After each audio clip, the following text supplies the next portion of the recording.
What's up, ladies and gentlemen? We are back for episode 27 of Unapologetic Truths. Harsh, how are you? I'm doing well, Arman. How are you doing? I'm doing well. I just got done with a move recently. Yeah, I just finished moving, man. This is a hassle, but it's done now. And I like the new house way more than the old house. What do you like about the new house so much? This house is twice as big. It has a private gym. It has essentially more techie features since it's a new house. So it has things like when you open the cupboard, it lights up. The geyser, like you just turn it on and the water is hot immediately. You don't have to wait 5, 6 minutes for it to like get hot. And all the techie features. So it's a pretty cool house. I have a separate office here in the house itself. The library is twice as big, You have a and it's so library? yeah, the library is twice as big as my previous house. Man, are you some sort of celebrity over there in India? No man, see, India is the worst place to be a celebrity at. Like it is the worst place to be a celebrity at. So no, I'm not, and I have no intention of being a celebrity here. But wait a minute. You have a personal gym in your house, you have a library. I mean, that's not normal, is it? It's not. Most people don't read or lift. No, I mean, like you actually having this in your living facility. It seems to me, as I'm picturing it, that this is a mansion. It's not. It's not. It's a big apartment. You could say it's like a very big apartment. Gotcha. The thing is that like if you have say for example 8 rooms and you only have say use for 3 or 4 rooms, what you're going to do with the 4 extra rooms? You use it in as amenities, you could say. So one room becomes like a gym, one room is a library, etc. One is an office for me. So it's it's just a big house, you could say. It's nothing special. Instead of just keeping the rooms closed, I'm using them for useful purposes. Hmm.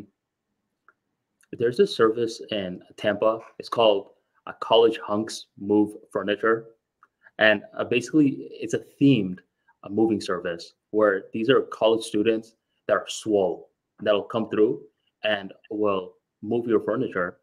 But their selling point is that they're super cheap because these are college students. You don't have to pay them too much money, and their branding is pretty unique too. College Hunks. So nowadays, if someone from Tampa is trying to move, they'll just say, just call the college hunks. The only caveat with this is, I believe it's good branding for a girl. Like if a girl says, yeah, let's call the college hunks, that's fine. If you're a guy and you're saying, hey, I called the college hunks, now you just look a little weird. See, if there was a service which was like calling college girls to move your furniture, would it also be cheap or would it be like extra expensive? College girls to move your furniture. I mean, some of the stuff are really heavy, But let's say there's enough girls coming. Would it be cheaper or more expensive? probably more expensive. Probably more expensive, right? Which kind of tells you a bit about the value of the sexes, you could say. Hmm. The last time I moved, Harsh, there was two guys that came, and they were scrawny little dudes. And I'm looking at them, and I'm thinking, you're going to be moving this big bed, this big TV stand that I have, these big couches. And even though they're small, Harsh, they were strong. They were lifting it, just these two, of everything from one apartment to the other house. Damn, it's how small were they exactly? Were they like small, like short, or were they like weak? They looked weak. I would say they were 5'8". I don't know how much pounds. I would say 140 pounds or so, maybe Damn, even damn, less. damn. That is small. But one of the guys, he pulls me to the side and he's like, hey, sir, can I ask you something? And I said, sure. He says, is it cool if me and my friend, we drink before we move all this? And I started scratching my head because no one's ever asked me that before. And I started thinking, I mean, can you still do your job if you're tipsy or drunk? And he's like, sir, I could do the job way better if I got some juice in me, if you know what I'm saying. And he did a good job. He didn't break anything.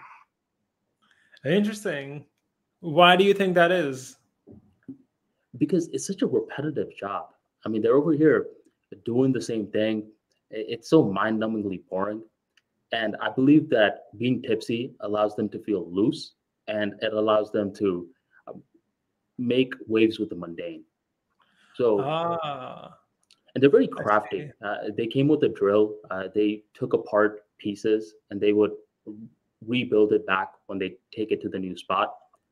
But I thought it was strange that he was getting tipsy and drunk before doing this work. I wonder how many other movers do the same. No, I get it, man. So I'll give you one more example of this. A lot of people in the villages in India, they have a lot of tobacco, like the chewing tobacco thing. And I was talking to one of these workers, and like, why are you chewing so much tobacco? You know that it's bad for your health, right? And his response was actually very enlightening to me when I got it. And it was something like this, okay? Imagine, Arman, that you are doing some kind of menial task that doesn't require any intelligence. Let's say that you are working in a factory and you're essentially, your entire task is to look at an assembly line and just do some minor things, like if something is, if say there are snack bars coming on the assembly line, if a Mhm. snack bar is broken, you got to remove it by hand. That's your entire job, 8 hours a day. How long can you survive looking at a damn assembly line? 8 hours a day, or maybe even like 12 hours a day, because in India, factories like work way more. So it's Mhm. like 12 hours a day of looking at an assembly line and removing these stupid, broken crap, whatever like they're asking you to do. It's a menial job, doesn't require any thought. This is not something that humans were born to do. Like, this is not stimulating enough. So Mhm. that's why a lot of poor people use drugs like these, you could say, like chewing tobacco, smoking, drinking, etc. It's a way to alleviate the boredom of what they actually do. And of course, they get hooked to it as well. But largely the issue is that it's impossible, you could say, or very, very difficult to do these tasks, like working in a factory or driving forever, whatever, without being somewhat stimulated by stimulants. Yeah. I mean, I'm just thinking about it. 8-hour shift, just doing the same thing in repetition. But that is It's most people. Like, yeah. I used to do that. I used to do that. Like when I was 18 years old, when I was For starting to what? be an accountant, Hmm. I was doing data entry and I would be feeding in data for like 12 hours a day for months, or like for an entire month. I'm like just feeding data in from like a bank statement physically printed into a computer. So that is like a draining task and it kills you from the inside. Like there is an emotional death, at some point you're like, I would rather die than do this for the rest of my life. Hmm. So I could instantly relate when the guy said this, and I was like, yeah, I get you, man. Like, enjoy your chewing tobacco. Did you have something when you were doing the data entry? Did No, you man, have a I quirk? didn't. No No, I quirk? didn't. I've I don't drink, I don't smoke, I don't do any nonsense like that. But do you bite your nails or something? Nothing? I used to do that as a kid, and if you look at my nails now, they're like inside, like in the sense that I bit them so much as a kid that they're essentially damaged permanently. That doesn't sound pleasant. No, in the sense that they're too deep. Like I cut them too deep, and now if you look at my nails, it's like they've been cut too deep. Like show me your nails on the microphone. Sorry, in the camera. So do you see where they end? Mine end like half a centimeter or like a few millimeters before yours end. The pink part of the nail. Ugh. I'm picturing something. I don't know if it's accurate. I mean, are you in pain? No, it isn't bad at all. Let me actually show you a picture.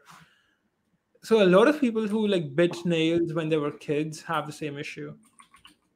I go to google.com and find a picture of like short nail.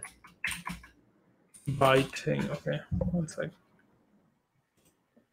As you're pulling that up, I wonder if there's any jobs where there isn't some sort of, I wouldn't say trauma involved, but some sort of setback that can be soul crushing at times. Where with the job that you mentioned, Harsh, the accounting, it's Mm-hmm. repetitive. With moving, it's repetitive and it's physically demanding. So someone logical may be like, well, what about artistic jobs? Artistic jobs, it's not monotonous and it should be fun. But when you break down a lot of artists, they'll tell you that their jobs, there's some joy in it, but a lot of it is built through pain. Filmmakers will say the same thing. Uh, Drawers, authors, they'll say you need to be somewhat demented towards a certain degree to be a prolific artist. And that doesn't sound pleasant either. So I wonder which jobs out there don't have setbacks or are jobs built with setbacks in it. Okay, I got the link. Wait, I sent you a link. Check the second one out. That is more, what do you call it, accurate. The first one is a bit extreme. Okay, that's not too bad. Yeah, but the nails are like slightly behind, you could say. Mm. Can you repeat what you were asking? I'm sorry, I was looking at the images of the nails. No, I mean, the main thing that I was saying was, you know how we were talking about how repetitive jobs can be soul crushing, whether it's Mhm. data entry or whether it's moving something. The next logical thing for someone to be like is, well, what about artistic jobs? Artistic jobs aren't repetitive, it's built on creativity. That possibly can't be soul crushing. But if you hear a lot of the interviews from some of the top artists out there, whether they're filmmakers, whether they're musicians, whether they're writers, most of them will echo the same sentiment. They'll say something like, you need to be somewhat fucked up, just to a certain degree, to be a prolific artist. Otherwise, you're not going to have much unique insights to say. So when you hear that, it's like, oh wait, you have to be somewhat fucked up to be a prolific artist. That doesn't sound pleasant either. So the question I had for you was, is that just something to expect with jobs, that all jobs have this soul crushing aspect to it, or is there a way to navigate this? So I'll first address some axioms you gave earlier, right? So you started with the fact that artists, like an artist's job is not repetitive, which I would disagree with that. I would say most artists are doing extremely repetitive stuff. See, the exception are people like us who are writers. Like, when we write an article, we don't write the same article twice. Hmm. But let's say a musician, he doesn't just play a song once, right? He practices the song for months and months and months, and it's really boring and annoying. And I know that because I learned how to play guitar and I hated it so much because, as a side note, this is how I got into guitar, and I'll tell you why I hated it. So I see my friend in school playing guitar, and he's really cool to me. Like, I'm like, this guy is really cool. He's playing guitar. Everyone admires him. I should learn guitar. So I get a guitar and I join a class, and I'm learning like basic stuff like chords and like simple songs like Happy Birthday. And I'm playing it, and okay, now I can play Happy Birthday. But to get good at it, I have to play the stupid song for like weeks.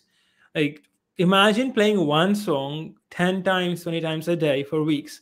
That's really repetitive. And I felt like an idiot doing this, and I quit. I'm like, I'm not learning how to play guitar. This is really stupid. And only an idiot would do this, because this is essentially you are trying to be a computer. Like, this is something you would feed into a computer, how to play Happy Birthday once, and then the computer would keep playing it. But here you are, like, learning the stupid instrument and trying to act as if you are a computer. Hmm. So I wasn't a big fan of guitar, and it taught me something very interesting, is that most artists are doing repetitive stuff. They're not being unique every single time. Most of their lives are just repeating something they created once, but they have to repeat it so many times that you can essentially say that they are factory workers, but they come up with the design of the product as well.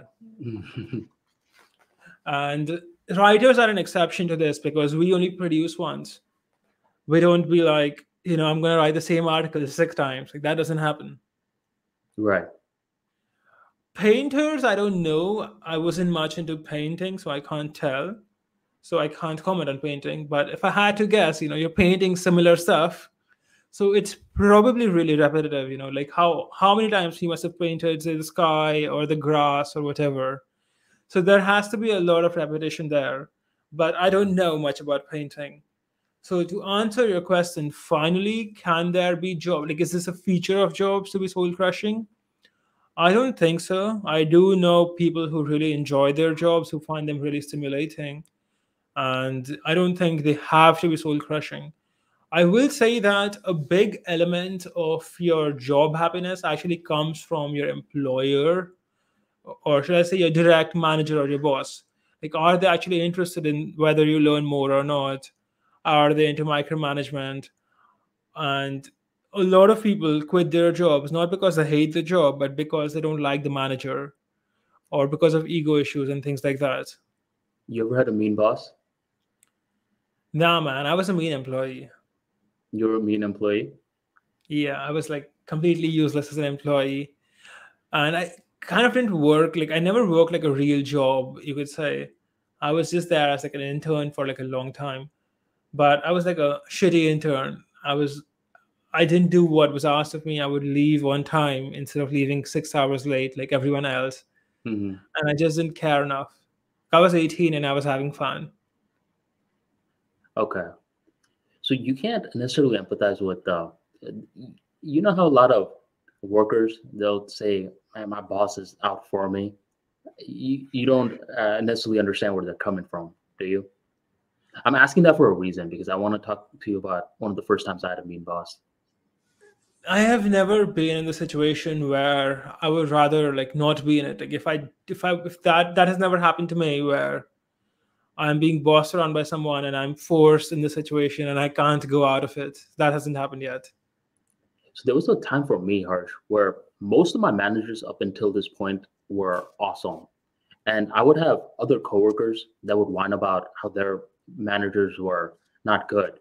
And there was, just to give you an example, there was one guy who sat right by his manager in his cube, and the manager would literally get up and turn around to look at his worker to see if he was still working.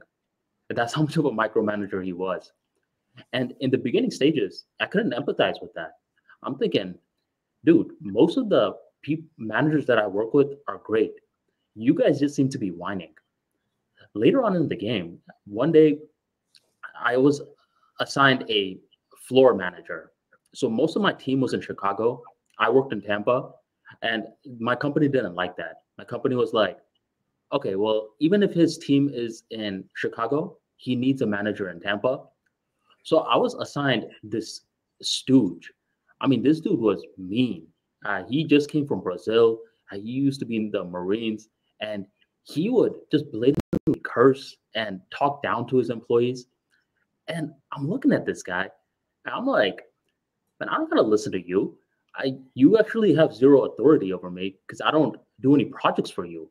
The only reason you're my manager right now is because we're in the same geographic location. And there were a few times where me and him were beefing in meetings. And I was lucky to be in a position where he technically couldn't fire me. But every now and then I would put myself in the mindset, what if he could fire me? I mean, I had to be this dude's servant if because he was so much of a tyrant. And I started to see some loopholes in these corporate workspaces. How is it that this guy was able to rise up this high in the company with that sort of attitude? That sort of attitude could work in the 90s, but nowadays, you talk like that to people, I mean, they can actually clap back at you. So it was unique to see him and the fear that he sparked in a lot of the people that he could fire, the people that actually reported to him. And it was my first ever brush with what a mean manager is like, because you're basically surrounded by this dude for 6 to 8 hours of the day. And if those 8 hours are brutal, I feel for those people that have these awful managers. They kind of brought it on themselves in a way by choosing to work a job. Like, it's like if you're going to work a job, you might as well find a good place to work at.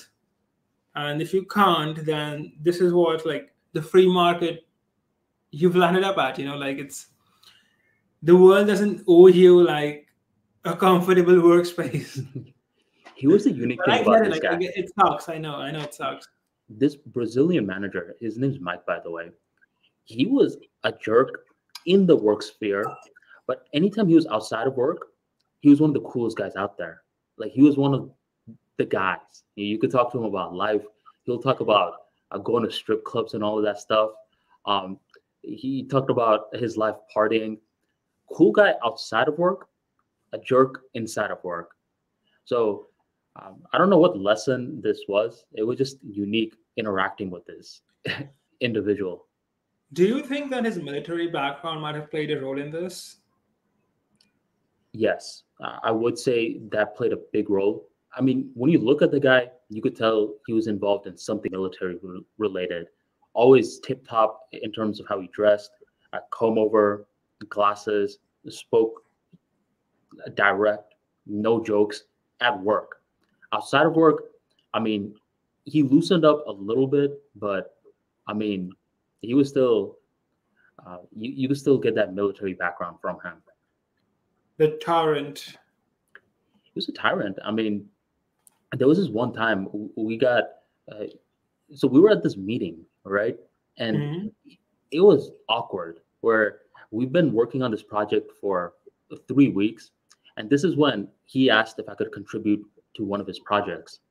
Thus far, he was just my floor manager. So he would approve my timesheets. That was it. So this is my first time working with his team to see how he interacts with them. So I had to go to a few of these meetings every Friday, Harsh. I go Mhm. to these meetings and he's like, does anyone have any questions for me? And no one raises their hand. So I'm thinking he's going to end the meeting. Instead, he starts getting angry. He says, so we've been working on this project for 3 weeks and no one has any questions for me. This is ridiculous. You guys just aren't serious about this project. In my mind, I'm thinking, maybe they really don't have any questions. Maybe they're doing their jobs pretty well and they don't have any questions. So he's not letting us leave until we ask him some questions. So I asked this complete BS question, and he's like, the project is almost done, and you're just asking me that question right now. And I'm like, dude, it's a problem if we don't ask you a question. It's a problem if we ask you a question. What the hell do you want, man? This guy's like a woman, like I have something in my head that I want you to ask me, but I'm not gonna tell you. Dude, and at that point, I was volunteering to help this guy out, and he's over here trying to embarrass me. And thankfully, this guy was not someone that I had to deal with a lot, but it did allow me to empathize when someone is saying that they hate their job. Even if times I don't agree with it, I can at least put myself in that shoes where they probably are surrounded by a mic all day. And it doesn't even have to be a manager. It could even just be a coworker. This negative Nancy that's by you, spreading gossip about you, and you're always in that vicinity. I mean, it could get annoying. I totally get you, man. In fact, I was speaking earlier with a friend of mine who has a story where she was working with someone as like a partner, like this other person was her partner, and she had to leave because essentially this guy was intolerable. Like he was super bossy, so she had to quit. And she was telling me that like it was a great paying gig, it paid well, but she was just so unhappy being there that she left. I will say that a lot of people who quit jobs essentially do it not because of pay, but because of like being managed the wrong way or ego issues or just being unhappy with the guy who was actually their boss. Right. Did you ever hear about Harvey Weinstein? I've seen some episodes about him. No, that's Eric Weinstein. Sorry. No, I don't know much about Harvey Weinstein. So he was the guy who pretty much sparked off the entire Me Too movement. He was the founder of Miramax, the production company, and Hmm. he produced a lot of hits in the 90s. So he built up so much clout where if you wanted to be a somebody in terms of actor or actress, you needed to be on Harvey's good side. This dude was also a weirdo where he would use his power to coax women and try to hook up with them. And he did this for years. And a lot of women were blackballed, a lot of them were traumatized. And over time, uh, as more time went on by, that's when women started to come out. And that's what eventually led to the Me Too movement. So that's another sort of thing that holds people back, where you gain so much power that you start to abuse it in the incorrect way. I can see how that's the wrong thing to do for this guy, like to actually be like, okay, if you want to be an actress, you got to suck my dick or something like that. But I will say that it is also the women's fault for doing it. I mean, enough women were doing it that it was working. What do you think about the what do you think about the Me Too movement? It's like a kangaroo court. You know what a kangaroo court is? Mm-mm. So I'll I've tell heard you of it, what. but I don't know what it is. The Me Too movement is essentially a way for everyone to realize why regular courts have things like standards of admission, innocent until proven guilty, the right to actually bring your own evidence in, the fact that you won't be pronounced guilty before you're heard, and things like that. You know, things that the law evolved over a long period of time. That type of stuff exists for a reason, and the Me Too movement tells you why. Like it reminds you of the reason. Like what happens when a woman accuses you of Me Too? Firstly, everyone presumes that you are guilty. So it's not innocent until proven guilty, it's guilty until proven innocent. Mm. Secondly, a judgment is passed before you are even allowed to give your side. So if you have your job or you are, say, whatever career you're at, you're probably going to get fired and your reputation is going to suffer. So you are punished before you can actually give your own evidence out. And thirdly, no one's ever going to hear your side. Like no one cares. So you're essentially screwed. Like you're like it's like a kangaroo court. So kangaroo court pretty much means a witch hunt. You could say that, but it kind of it's like a mockery of justice. You could say like it's like a court with no principles. I Mm. had a tweet about this. Let me actually find it. One sec. Yeah, because I just saw this documentary recently of Harvey Weinstein, because I've heard about what he did, but I didn't know the way that he went about it. And he had a lot of these women signing non-disclosure agreements, and a lot of people in the industry knew what he was doing, but it's where if you double cross him, you may not have a career again. So he accumulated a lot of power, and he was using it in a way where it was a very sneaky. So yeah, I mean, I just saw this documentary recently. See, I will say the right way of handling it with something like if let's say the woman is asked to suck this guy's dick or not get the job, that's when she should go to the police or whatever, and not say 30 years later. Because that's like, how do we know? Like, let's say that it happened, okay?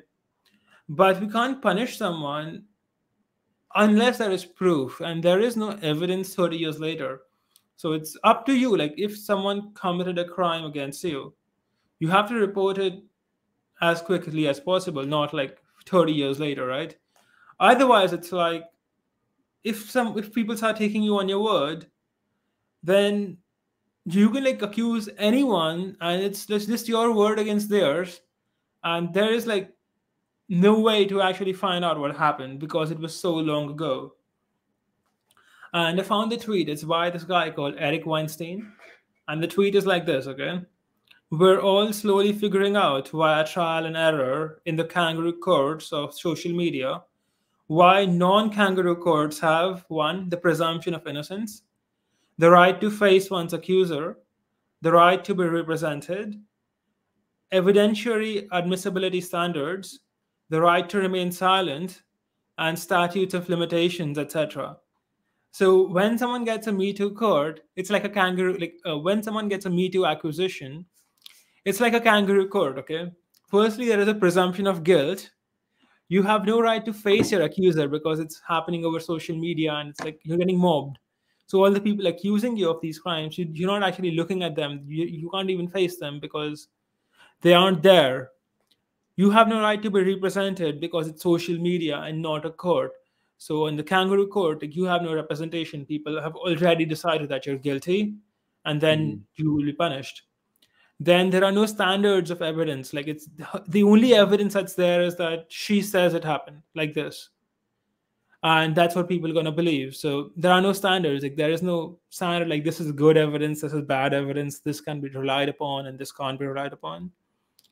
Then the right to remain silent. So if you're silent, then you're again presumed guilty. So there is no right to remain silent. And there is no statute of limitations because anyone can say 50 years ago this happened. 30 years ago, Arman took 1 Bitcoin from me and now he has to pay it back. So it's like there needs to be a statute of limitations. There's a reason why things like this exist. There's a reason why someone came like there's a reason why all these laws evolved, right? The statute of limitation, the right to remain silent, to have standards of evidence, to the right to be represented, the right to face the guy accusing you, the presumption of innocence, etc. Historically, these things have evolved because of human nature and because humans are not honest. And it's the Me Too thing is just like the reversal of all of these things. It's like going back to an old era where we haven't discovered people, and now we're just supposed to trust women because they're women. Like, no, that's not how it works. Hmm. What are your thoughts on the whole Amber Heard thing? I would say it's very similar to what happened to this Johnny Depp guy before. He actually won this court thing. Hmm. It's one of these things, Harsh, that are so difficult to form an opinion on because it's I can see both sides. See, I've now you're just seen chickening out. Now you're like, I am going to be diplomatic here. no, I mean because I've been seeing a lot of these stories because I was curious how the hell did this Me Too movement even start in the first place? And that's when there were these guys that I grew up watching, Charlie Rose, Bill O'Reilly, uh, Matt Lauer, that just disappeared, and they have some of these shocking allegations regarding them, and they even admit to a lot of this stuff. So I see that side, but then there's this other side where Me Too transformed into something monstrous, where it could be 30, 40 years ago, and now you're just coming up out of the woodworks saying, "Oh, this happened to me that long ago." So at one point, I'm seeing these guys admitting it. The other point, now this movement has gone all over the place. What was your initial question, like about the Amber Heard thing? Yeah, isn't it very similar where this Amber Heard chick accuses this Johnny Depp guy of like domestic violence or whatever, and this guy is fired and he loses his contracts and he was essentially screwed and he had to prove his innocence To prove his innocence. I to the mean, public. it hurt his career bad, man, because Johnny Depp, I mean, he was an iconic movie character, and then he just disappears. I mean, he has to protect himself from lies. I believe one of the best ways, and it's not going to be the correct answer to some, is that you gotta make these you gotta make these known immediately, just because how it's working out. Because there are a lot of individuals uh, that stretch the truth. There are a lot of individuals that tell the truth, but it's you got to do your best to do it in a way where you come to the authorities immediately. And I get you have to process it, um, but this isn't something that I have as much knowledge in. Where I see multiple sides. So yeah, I mean, it's one of those great responses, Now Harsh. you're just like chickening out, Arman. Like I can like logically give you some thoughts that I have, okay? For example, I will say that there needs to be a time limit, like 6 months, that you can report a complaint like this. 6 months is a long time, okay? If some guy asks you to suck his dick or like be fired, 6 months is a long time. Like you can go to the police in 6 months. So say 6 or 3 months, then there needs to be like a standard of evidence. Okay, you gotta like have at least some evidence. Like you can't like, we're not gonna send someone to jail because you said something. Like you gotta bring at some proof, like a sound recording or something that can be verified. Out of curiosity, Third, Harsh, how does okay, you said sound recording, but let's say this is the first time that's something like this is happening. Let's say the guy is being very aggressive with the girl. How would a girl in this situation bring evidence? Just asking. I don't know. Like I don't have the solution here, because it's like this. Okay, if someone like comes to you and then starts like saying racist shit on your face, there's nothing you can do, because unless you can record it, like this guy's gonna get away with it. So words won't hurt. Like like if someone is actually grabbing this woman, hurting her, hitting her, then she will have evidence in the in the form of marks or whatever, which can like be used as evidence. But if you are asking me if say some guy is like, okay, suck my dick or you won't have a job, I don't know what preliminary evidence you can bring if you were not prepared for like an event of this type. So I don't know. I don't have a good answer to that. I will admit. Like I just, Because then it eventually becomes his word versus my word. yeah, but we can't punish someone without having proof. So Yeah. that I would say is like a fundamental principle of justice, where it's you can't punish someone who's not guilty, and the only way to establish someone being guilty is having proof. So I don't have a good answer to what to do if you have no ability to get proof. But See, it's a great issue. no, it's not a great issue. It's a problem. It's not an issue. Mm. The issue is simple. Like we can't send someone to jail unless there is evidence they committed the crime. I agree with you there. And no, and that's what I'm.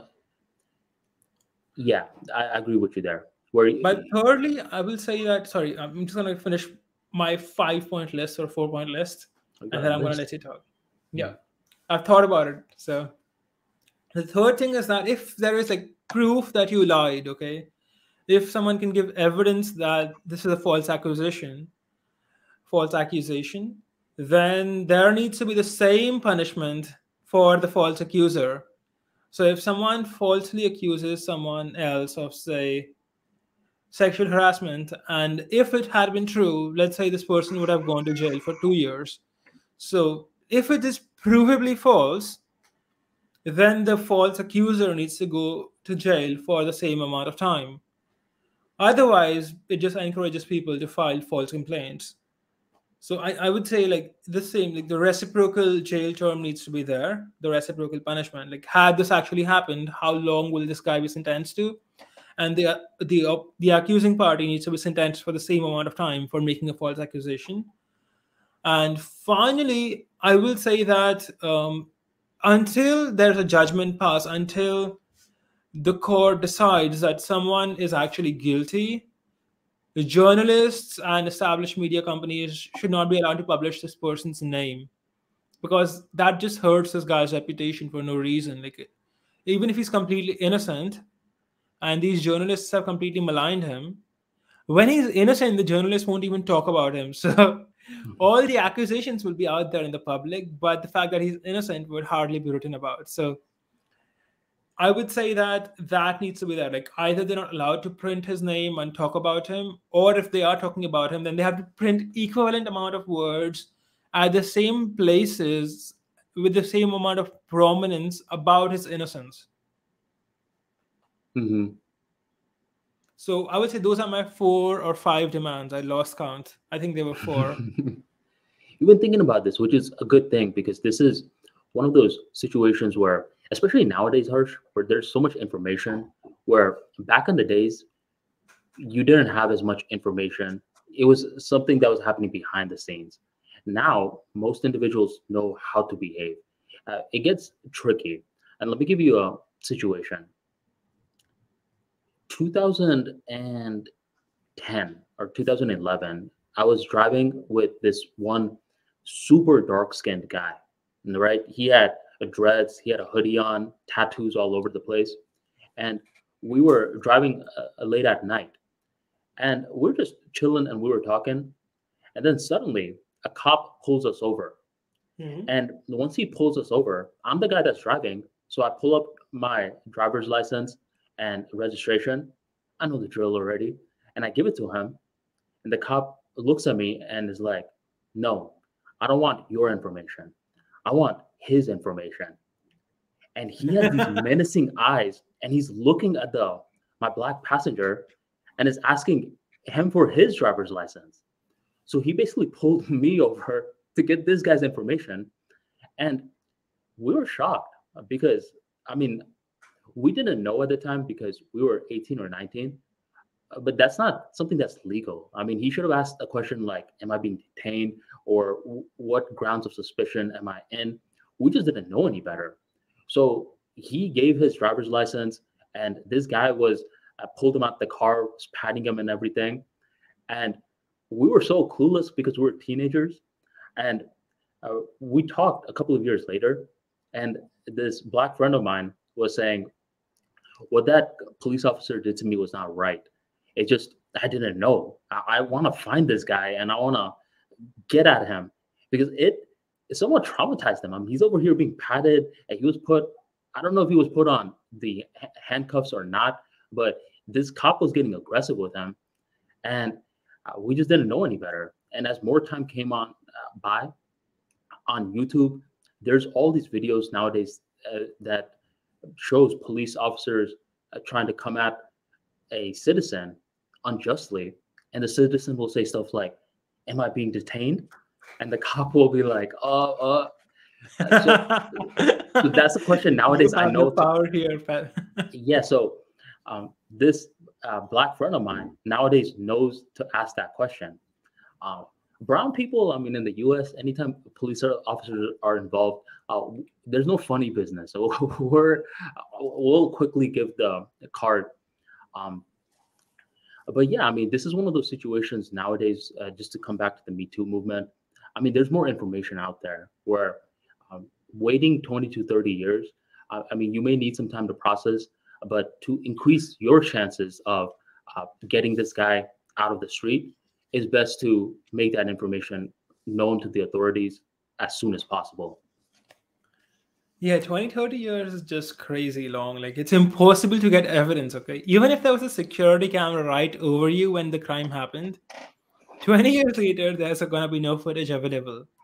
So 20 years is way too long. I will say one thing, though. It's really wrong what's happening in the US right now, where, like, if you're black, you're like, the chances of you getting searched are way higher.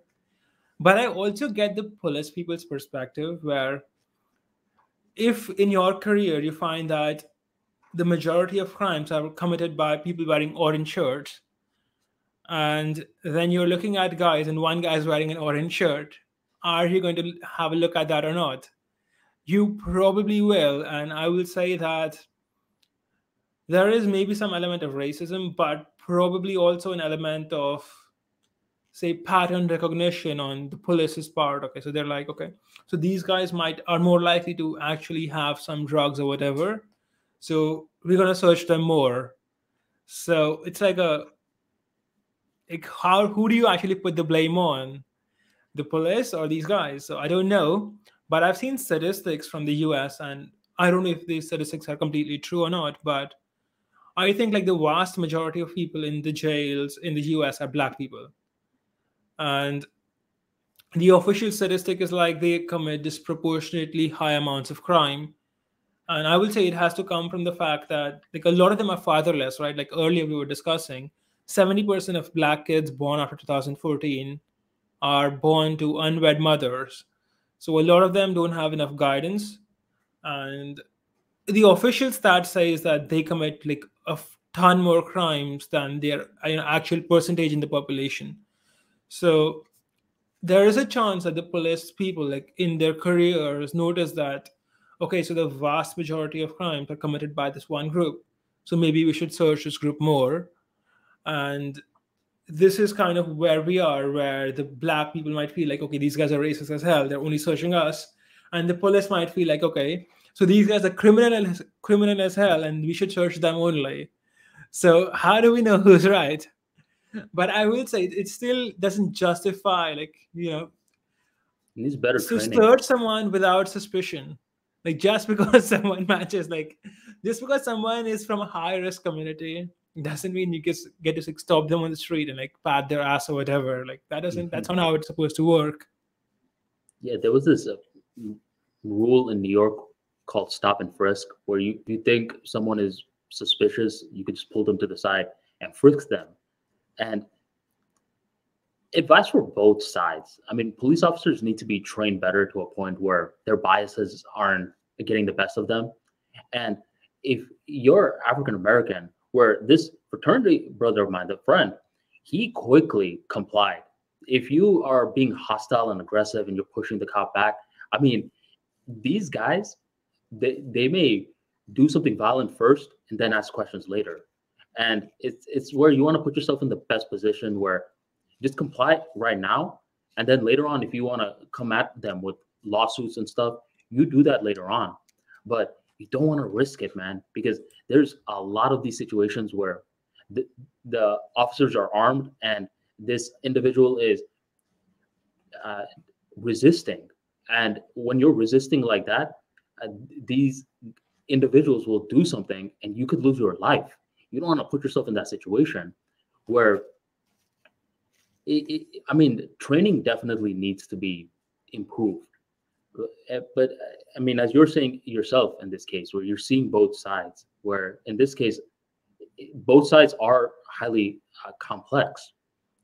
There was this True. one time. Did you ever get? Go ahead. No, guy. It seems like you wanted to add on to that point. I was going to transition. Go ahead. Oh, I was going to say that I've seen some videos on Twitter which are very shocking. Like, there was this black guy who was like lying down on the ground, like he had his hands behind his back, and there was these 6, 7 police officers surrounding him, and they shot him. Like this guy was lying on the ground, he was unarmed, his hands were on his head, and the guy's literally lying on the ground, and these guys shot him, and I'm like, what? What a scumbag! That's crazy. It happened in Minnesota too, where this guy was pulling out his driver's license to give it to the police officer, and he shot him. This happened a few years back. No, I mean there's bad apples. There are these bad situations, especially with social media, where you could see this. Well, there's a go ahead. I mean, the brown person's philosophy is whenever brown people see police officers, we're like, we'll just give them the ID real quick. There was this one time I was at this hookah bar, and this cop just comes to me out of nowhere, and he just looks at me, and he's like, "Did you pay for that?" I'm like, "What the hell?" I was like, "Yeah, I paid for that." He's like, "How can I be sure you paid for that?" And I'm like, "Well, I literally just bought it. The hookah's name is called Armani XXX, by the way. I had this hookah flavor named after me." So I was like, "It's my name. What other evidence do you need?" And he's like, "ID, please." And I was so irritated, but I was just like, "All right, man, whatever." Like growing up, like my parents were like, "You never talk back to the cops. You just comply with them." So I give him my ID, and he's like, "Walk with me." He takes me to the front where I meet the owner. The owner is a good friend of mine, and the owner's like, "Oh no, that's Armani. He paid for this. You're all good." And this cop didn't even say sorry. He just says, "Okay." He gives me my ID back and leaves. I mean, that was disrespect. He's over here just accusing me for something that I didn't even do. But I didn't make a big deal out of it. I just gave him my driver's license, and it's just in our subconscious, man, where even the rudest brown guys, whenever there's a cop around, they're like, "Ah, no, man, we don't really mess with them like that. Just give them the information so they can go away." You guys don't bribe cops in the US, right? Nah, man. I mean, I don't even want to take that risk. There are a thing called rogue cops where they will take bribes, but I never took that risk. What's the standard bribe in the US? What's a what? What's the standard bribe in the US? And you got to come with some grand. You can't be like, "Here's $5." No, for example, let's say you break a traffic signal or something. Mm-hmm. What's a standard bribe? I don't know. You I don't don't know. even. I mean, Okay. I've never heard of someone trying to get themselves out of a bribe for a traffic stop, because you might as well just pay the ticket. It's like $200, and I doubt a police officer is going to compromise their position to be bribed for $250. So it's like, Interesting. why would you bribe someone for something that it's less for you to just pay? Normally, the bribing stuff happens, Harsh, for higher up there. Let's say you're a drug lord and you don't want your drug supply station raided, then you give some extra money to the cops. There's a show called Sons of Anarchy where one of the cops for the area is under the payroll of the gang. So that's typically the bribery that I hear about, not for traffic stops or for ordinary people like me. I see. But Yeah. I The believe you third asked that was question. I believe you asked that question because in India, you can bribe your way out of a traffic stop, correct? in India, it's standard practice. Like no one pays tickets. Like 99% of the time, people just bribe. And I mean that seriously. Like 99% of the time, people will just bribe because, say, the fine is 500 rupees, okay, Mm-hmm. and the police person, you can just pay them $50. So, and you're done. So, it's like it's not a big deal at all. It isn't like a special thing. Like everyone does it in a way, you could say. So I'm not admitting to anything, but Are you part of the 1%? Wink, wink. yeah, I'm in the 1%. But it's a standard practice here. Like every single person that drives has bribed for the police at some point in his life. All the things are changing nowadays. Like nowadays, people are more afraid of doing it, and that's a good thing. And nowadays, we have these electronic things where instead of you having to pay the police officer and the police officer stopping you, like the camera will automatically like fine you and it'll be added to your license. So the police officer and your interaction doesn't even happen. So let's say you park illegally, someone will like take a photo of your car, and your fine will like, it'll be like an online thing. You'll be sent an SMS on your phone, and you're supposed to pay the fine there. You don't have to interact with the police officer. Hmm. But yeah, Do it isn't like a big deal in India to like to bribe police. It's like it's something that every single person does at How some much point in their money do life. you bribe them with? Let's say for a Like standard. 50 bucks, 50 rupees, so like 80 cents or something, or like 100 rupees sometimes, depending on the situation. I had this one time where I was traveling, okay, Mm-hmm. and this cop comes out of nowhere and he's like, "Give me 100 rupees, or I'm going to like give you some fine at random."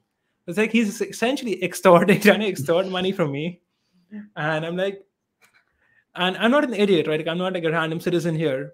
So I'm like, "Why do you want money from me?" And he's telling me like, "I'm gonna like give you a fine for something if you don't give me money." And then I'm like, I kind of like speak with him for a bit, like as a random chat, and he kind of like figured out that yeah, it isn't safe to take this guy's money. So Mm-hmm. he's like, "What do you do, sir?" I'm like, "I'm a lawyer." And the And he's guy's like, like, "Okay, okay, go." And he just like went away. do the police officers there, do they carry guns? Are they No, physically no, no, they intimidating? don't, they don't, they don't, they They don't don't. carry guns. The citizens don't have guns, and the police officers don't have guns, and it's probably for the best. So how do they enforce the law? They have a stick. They don't need to. People comply with them. Like people don't typically run away from police. They don't fight back. But hypothetically, if they do, I mean, how do they um, instill the discipline? Do they have a stick, a taser, something? Usually they have a stick, but not always. Like maybe 40% of the time they will have a stick. It's called a lathi. But the Lathi. stick isn't like meant to be used. Like it's just there for show. Harsh. I'm not sure if you could perceive this, but a lot of the American listeners I right know, I now, know what you mean. I know, I'm I don't think aware. they can even perceive this. So No yeah, gun. Indian police doesn't have guns. They don't have weapons usually, and yeah, India is a super compliant state for the most part. Like people will not like run away from police because I'll Are tell these you what, big like what's the guys? point of running away from the police when you can just bribe him? Hmm. Are they big? Are they big, intimidating presences? No, they're just fat. They're fat? Yeah, they're fat. Have a Oh yeah. look. Go on Google and search Indian police. You'll find it. India is very peaceful, right? We have very little crime, despite what Western media says. So the Oh, police don't need weapons. the police that I'm looking at are skinny. I feel like I could just push them and they'll fall. A lot of them are skinny as well. It depends on where you are, actually. It depends on where the police is. So a lot of city police is like fat, but outside of cities, they are thinner. But I've only had this one weird experience with the police where this guy is like, okay, I'm going to fine you if you don't pay me. Like that doesn't happen. Like that only happened to me once. And I was crossing the jungle somewhere. Hello? Yeah, so that was weird, man. Mhm. Okay, But yeah, so otherwise, no our guns, no experience, tasers. our experiences with police are night and day different. Would you say, Well, do you our guys have, police are night and day different, aren't they? our police are night and day different. That's why our experiences are so different. Yep. So have you ever met someone who got shot? That ever got shot by police? Whatever, like Yeah, I met a few people that got shot before. really? Yeah, and I knew some individuals that were gangbangers from before. A lot of Hmm. gangsters went to my high school, and the first ever guy that taught me about business was this well-known drug dealer who taught me a lot about how he sold drugs. And he didn't like pull me to the side and say, "Here, let me teach you, young man." Basically, myself, myself, and a bunch of kids after class would play basketball, and this basketball was right by the hood, the ghetto. And one of these guys, I believe his name was Omar, he was always doing this to people, right? And you'll see a lot of drug dealers do this. They'll have like weed in their palm, and they're basically giving daps to give the other person the weed because there's a lot of undercover cops. And one day after getting done playing basketball, myself and Omar were talking, and I asked him, I was asking, why do all the people come to you for drugs? I mean, there's so many drug dealers around the area, but everyone comes to you. And he gave me a insightful lesson that I didn't get at the time. He said, because I don't work for the money first. I work for the product first and the money follows. And I thought Hmm. he was being an idiot. I was like, you go into business to make money. I mean, what are you talking about? He's like, listen, all these other bozos, they're working so much for the money that their drug quality product is awful. While me, I have the best quality product out there. So most of these people come to me and their money comes to me too. So he was teaching me that you focus on the product more, and over time in the drug game, you will make the most money. And this is the same dude that ended up getting shot a couple of years later. Just to answer your question, it's a dark business, man. I mean, you can make a lot of money, but you make a lot of enemies too. So you're going to. It's a violent game. You told me earlier that you were for legalizing drugs. Hmm. Have your thoughts changed? No, I mean with marijuana, I see it doing no harm if it's legalized. Um, I mean, we did have a debate about legalizing crack and all that, which I'm against. But with marijuana, I don't see any harm in that. I believe it could create a lot of entrepreneurs. I believe it could help the state. Now, granted, it's going to. I can't necessarily say what it's going to do with like the youth and such, but I mean, right now, people are going to get it one way or another. You might as well Hmm. legalize it. And Florida was very close. A couple of years ago, I mean, in terms of the votes, it was just a few percentage points off from being legalized. So, is the future? It's most likely going to happen. I see. It's interesting to me, really, like the fact that everyone's already smoking it in so many places. They're getting it anyway, but it's still illegal. And it's like, it's almost as if the people who are selling it currently want it to be illegal. And I wouldn't be surprised if that was the truth. Because if it was legal, then these guys would lose business, right? All these cartels and drug lords, whatever, like they're in business because these things are illegal. But if they were legal, the profit margins would decline.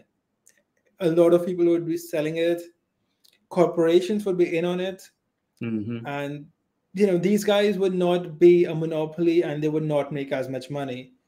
So I would not be surprised if the big factor behind keeping drugs illegal are these drug sellers themselves.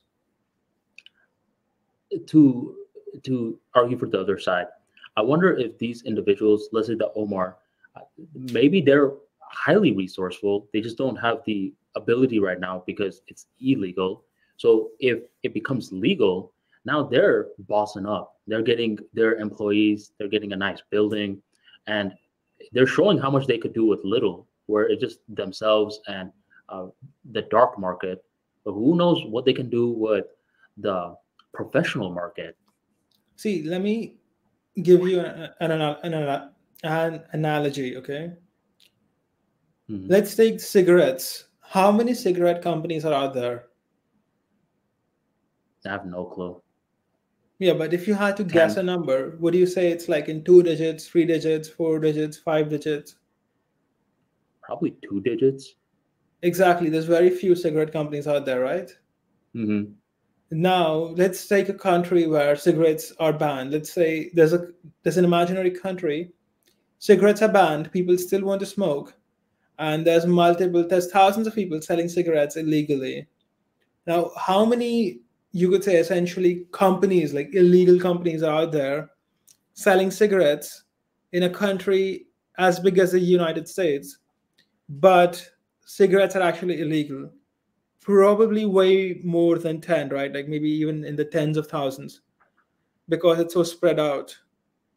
So that's what happens. It's like if weed was to be legalized, there will essentially be a few companies which will get all the market. They'll have the best weed. They'll compete with each other, and all these random ass sellers selling like small pouches of weed, they'll just be out of the market. Like the profit margins would decline. So the price of weed will go down, and it will not be profitable for these guys to actually be making money selling these small amounts of weed. And their customers would go and buy it from these big companies because not only is it cheaper, but also more likely to be cleaner or whatever, as advertised. Yeah. So if weed is legalized, the biggest losers will be these random sellers, the cartels, because the cartel business isn't just selling weed. Their main business is getting these illegal substances inside the country. Like there are few, if something is not taxed, if something can be bought in freely, we wouldn't need a cartel. You're right about that. There's, to add on to that, the point you just made about these individuals selling pouches, you're spot on with that. Where when I was done playing basketball, I noticed that Omar would every now and then personally give the weed to individuals, but later on in the game, he became a supplier. So he would have all the marijuana, and then he would hire these individual pouch sellers in different blocks. And he says that's leverage. So now he was bossing up. So if you're trying to compete with a guy like Omar, and let's just say you're selling in your car or something, you're going to lose because Omar is supplying. He has the labor and he has the locations plus the clientele. So he is wiping out these individuals. So I didn't quite understand it at the time, but this guy was a smart businessman. He wasn't just a regular drug dealer. How did we initially start talking about this? Oh yeah, you were asking me if I know someone who got shot. You are correct about that though, where if weed does get legalized, then yes, a lot of the guys that are selling it illegally right now will take a hit.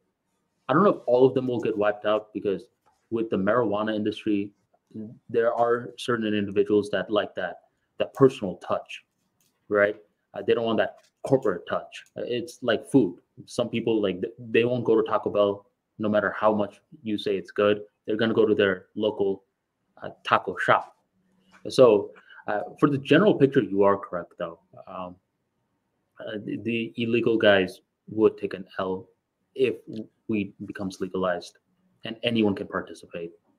You know, speaking of weed, I came across this video of these guys, like these police officers, raiding a house. Okay, so it's like a cold country where there's lots of snow, but there's snow in every house except this one house.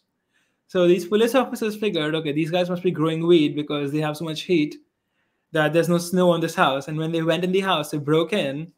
It turns out they weren't like growing weed, but they were illegally mining Bitcoin. What? So I found that to be really interesting. Yeah. Interesting. So let me Like ask you, illegally mining Bitcoin. Like, why is it illegal in the first place? I will not understand, but okay. why is it illegal? Do you know the answer? The countries that ban it don't want anyone to have it, so they don't want the guys to get any Bitcoin from mining. So they make the act of mining itself illegal. Okay. It's like a way to like prevent people from getting Bitcoin. Is it like that in India right now? No. But in India, like most people would not mine Bitcoin because electricity here is really expensive. It would make no sense. Plus, India is a hot country, so you have to not only like buy electricity at sky high prices, but then also pay for cooling. I will say countries like Russia, Canada are like well suited for Bitcoin mining because they're so cold that you don't have to pay for cooling, Mm-hmm. Oh, I which didn't know about that. significantly cut costs. Mm-hmm. So there's this hardware element involved as well that you need to factor in. Yeah, that's the biggest cost, right? The actual mining hardware. But the electricity is also a big factor because that's what decides whether you're profitable in the moment or not. Like if you're spending more on electricity to generate Bitcoin, which are not worth as the price of electricity, then you're losing money. Then you might as well just shut off the operation. Mm-hmm. And one way to cut down on electricity spend is essentially not have to cool the gig. You know, the rig, if you can keep it cold without spending electricity, your costs will come way down. And that's why countries like Canada or Russia are really, really well situated to be like the leading Bitcoin miners because they're so cold. In terms of mining, do you see these big players forming where everyone's just pulling their resources? Well, there's only a few winners while everyone else is it's not even worth it to mine. We are already here. Like We're this already happened there. like 5, 6 years ago, you could say. Interesting. So there's something called ASIC, like which is called Application Specific Integrated Circuit, which does SHA-1 hashes really, really fast. And it's like your computer can, I'm gonna like just throw random numbers here. Let's say your computer calculates 500 hashes per second, okay? A graphics card might say work 100x as fast, so it might calculate 50,000 hashes per second. But an ASIC would be something like, 50 million hashes a second. So your computer is like essentially can't compete. So we are in a situation where mining in Bitcoin is essentially controlled by a very few number of players, like Bitmain, etc., who are so big, and they're the guys who are manufacturing these ASICs, by the way. That's it's impossible for other players to compete. Like there's like a couple of guys who are like the mining community, you could say, and it's just like a few people. It isn't like a large number of people. Would you say Bitcoin this is a mining good is thing really for Bitcoin? centralized. What? Would you say this is a good thing for Bitcoin that it's slowly becoming more centralized? I would not say this is Bitcoin becoming centralized. These guys are just miners. The thing is that miners don't make the rule. They just mine Bitcoin. The nodes set the rules. So the nodes are decentralized, and that's what matters. It doesn't matter if mining is more centralized, but I mean, this is like, I'm giving you a very low nuance answer. There are more nuances here where miners can censor transactions now. They can front run transactions in Ethereum. They can be like, okay, so these UTXOs can't be spent or things of that sort. They can like do private deals. And so yeah, there are bad sides to mining being centralized. However, most of the bad sides are actually coming from the fact that Bitcoin is an open ledger. And I think Monero is a good solution for this, where the ledger is opaque. So you don't actually get any advantage by having a centralized miner. Like if you even get centralized mining, it doesn't really matter because the chain is private. So you can't like when I say private, I mean like it's opaque. So you don't really have any extra information to hurt or benefit someone or yourself. Okay. Just back to that last question. Imagine hypothetically, just the dark world, the miners, they're becoming highly political and they choose one side. Do they have power to sway any transactions a certain way for political ideologies that they don't agree with? So they can't sway transaction. Like they can't be like, I'm going to spend someone else's money. That can't happen. And they can't be like, okay, so I'm not going to allow you to spend XYZ money and do like, things like that. But they can't like actually wait, let me rephrase that. They can't spend your money and they can't like change the rules on everyone. However, if there is a centralized group of miners, they can do things like essentially prevent you from transacting. Like if you can make a transaction, but they can like decide to not include your transaction ever. Like no matter what happens, I'm going to ignore Arman's transaction. I'm not going to put it in a block. I'm not going That's to not mine your good. transaction. So that's an issue with Bitcoin, essentially because Bitcoin is an open ledger. Like you can see what UTXO is being spent and what UTXO it's being sent to. So if I know that these are Arman's UTXOs, I can decide to not let you spend your UTXOs. For example, let's say that you are some kind of advocacy group and you publish your Bitcoin address publicly. So you have these UTXOs, and publicly it's known that this is where, these are Arman's addresses. And then when you try to spend it, these guys can be like, we're not going to mine your transaction. So your Bitcoin are essentially stuck.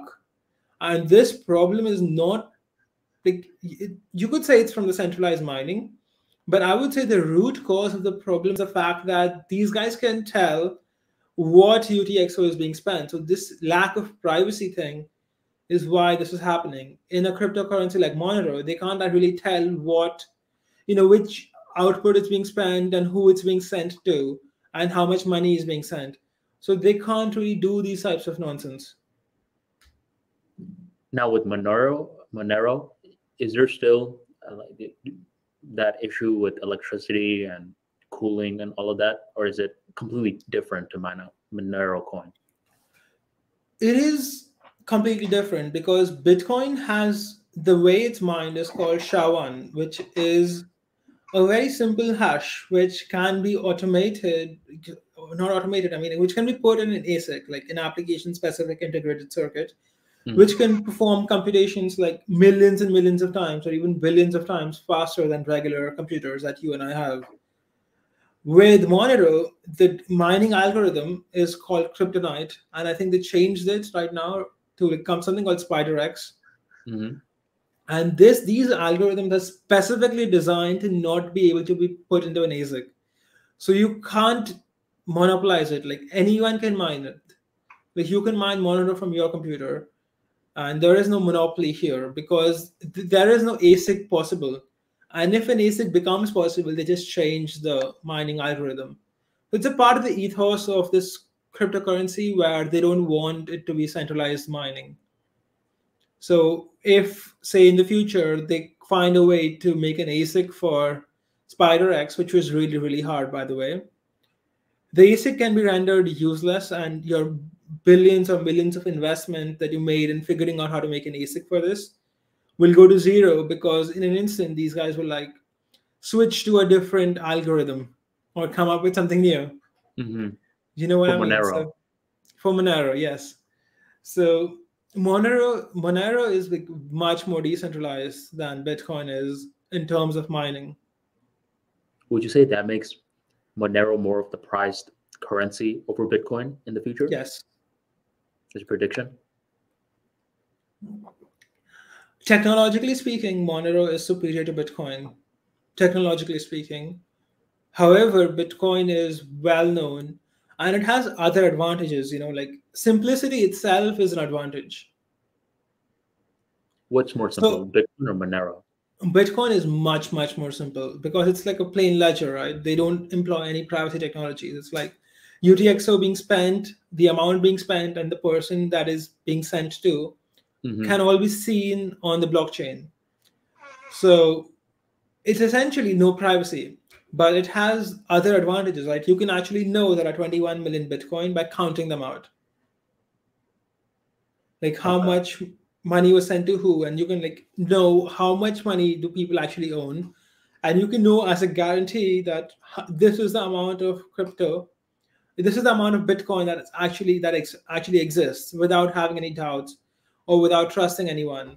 But with something like Monero, where you don't know how much money is being transacted, and you just have guarantees based on the encryption algorithms, like the algorithm will verify that the amount being spent from an UTXO is greater than or equal to the amount actually being received by the other UTXO. Like the amount I'm spending and the amount the other person is getting are matching, but we don't know what the amount is. Like you can't like just look at the ledger and tell that okay, so 5 Monero was sent from X to Y. What you can like know for sure is that some amount of Monero was taken from X and the same amount of Monero was sent to Y, including the transaction fee, etc. So you essentially are trusting the encryption and the technology to verify this for sure. But say there was a bug, let's say that there was something wrong with the encryption technology being used, and you could say, be like, send 4 Monero, but the other guy gets 5 Monero. But because the amounts are invisible, like how does anyone else know? So you have to trust the technology that's being used by Monero, in this case called ring CT, ring confidential transactions, that the amount being sent by one person and the amount being received tally up. But you have no simple way of actually just counting out the money anyone has, which you can do with Bitcoin.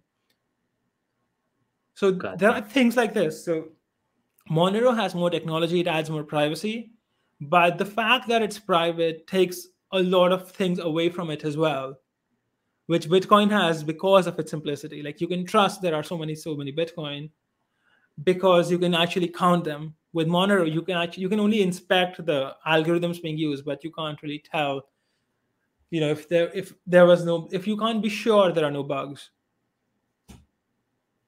Okay. So there's pros and cons on both sides. You're sold on Monero because I'm sold on both. I have you're sold both. on both. But now because Monero isn't something that I mean, consider me an outsider to the Bitcoin community. I mean, I don't stay updated with all of this stuff. So in terms of the general public, Monero is something that some people may have heard of, but it's not as big yet. Would you say it's becoming bigger, or do you think its complexity is going to keep it niched down? I would say that the markets are too unsophisticated right now to actually make sense, in the sense that the markets, where the way crypto markets are today, Mm-hmm. is essentially monkey see monkey do, where people have heard of Bitcoin so they buy Bitcoin, people have heard of Ethereum so they buy Ethereum, and there is no consideration of what these coins are actually doing. Like people don't know what Ethereum is, but they still buy it. For you to Likewise, people know, don't know what Dogecoin is, but because it's like a funny thing, people will buy it. So it's like monkey see monkey do, and dumb money. There's a lot of dumb money in Bitcoin right now, and most people don't know anything about crypto, much less things like Monero. So right now, it's just like valuations or market caps are how well known your currency is. That's it. Like it's not about technology. It's like, is this well known or not? wow, well, you know a lot about this, Harsh. So, I mean, I'm assuming that not only do you play around with this, like this is something that you love. For you to be this well informed in it, I mean, there has to be some love there, right? I built the #1 free cryptocurrency course on the internet. It's on teachyourselfcrypto.com. And yeah, man, I think this stuff is going to change the world. Okay, so I mean, it doesn't feel like work learning about this.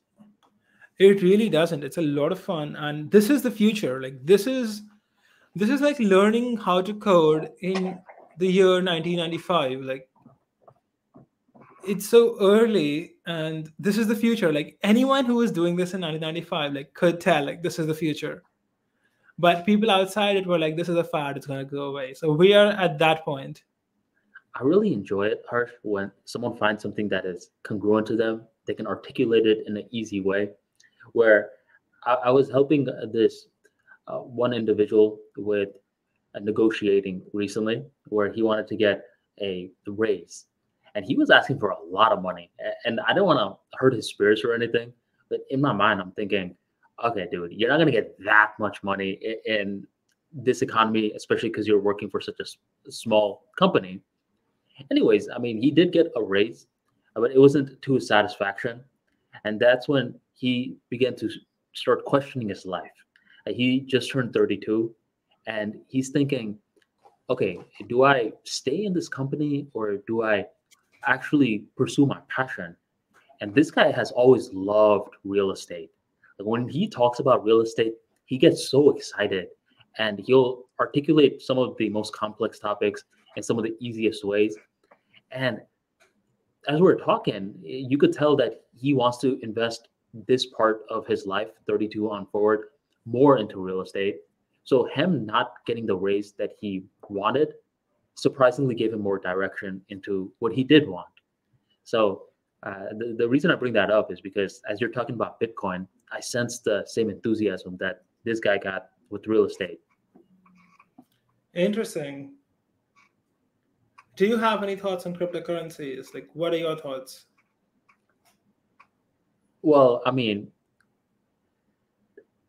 I seeing it as a currency. I mean, it's something that I mean, I don't know much about it, man. I don't even have a response for that. I see. I'll put it like this. If I had to explain it in a simple sentence, like what is Bitcoin? Mm-hmm. See, if you, the way we have money right now, right? It's like printed notes. Mm-hmm. If you create a system of money that's not printed notes, like that's like actual gold or something that has value, how would you do it? The way you would do it is by coming up with something that can be exchanged from person to person, but can't be double spent. And I'll give you what I mean. I'll tell you what I mean by this, okay? Let's say that I email you a picture.